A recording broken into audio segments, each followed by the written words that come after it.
Buona giornata da prealpina.it. Era ricercato dal 2016 e doveva scontare una condanna per bancarotta. La Polizia di Stato di Gallarate lo ha sorpreso in un albergo del Varesotto e ha dato esecuzione a un ordine di carcerazione emesso dalla Procura della Repubblica di Savona per reati finanziari. Un 75enne della provincia di Cuneo è stato rintracciato in una struttura alberghiera.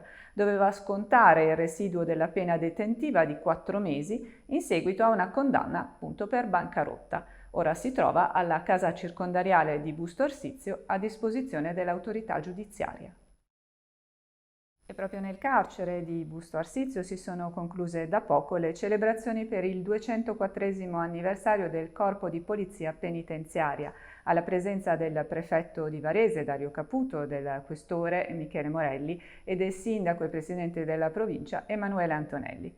Il direttore Orazio Sorrentini e la comandante Rossella Panaro hanno ricostruito l'anno durissimo del Covid dietro le sbarre, ricordando il coraggio e la compattezza del corpo che ha saputo evitare le dure proteste viste in altre carceri.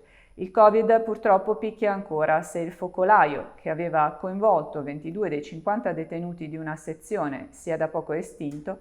Ieri è risultato debolmente positivo un detenuto che doveva essere trasferito in tribunale e per questo è stato sottoposto al tampone molecolare. Si ricomincia dunque e tutti sembrano pronti ad affrontare la nuova emergenza. Tante le premiazioni, molte legate proprio ad azioni che risalgono ai mesi più duri della pandemia. Ci spostiamo a Turbigo, tanta paura all'inizio e poi battute a non finire.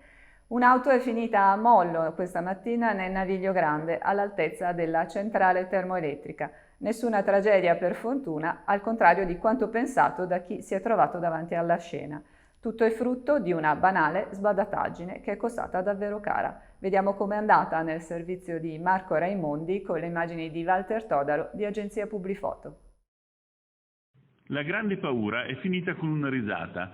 Certo, non quella del proprietario dell'auto andata a mollo questa mattina nel Naviglio Grande, all'altezza della centrale termoelettrica di Turbigo, ma almeno di chi pensava di essere davanti a una tragedia e invece ha scoperto, come si legge nella relazione finale della polizia locale, quanto possa costare caro una sbadataggine.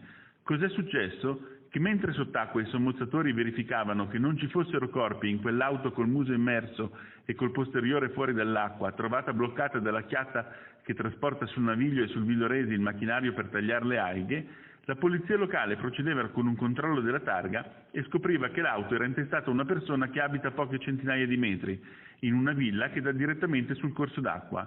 Suonato il campanello è stata data la notizia al proprietario, reo di aver usato l'auto e averla riparcheggiata nel cortile di casa senza tirare il freno a mano.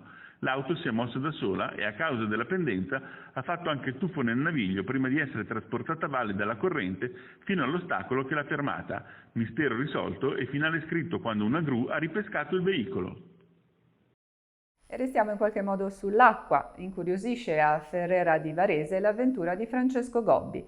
Il maratoneta varesino del kayak salirà sulla sua imbarcazione fra il 20 e il 25 giugno e in solitaria, come d'abitudine da qualche anno, cercherà di percorrere tutta la pianura padana e proverà ad andare oltre per arrivare in Croazia.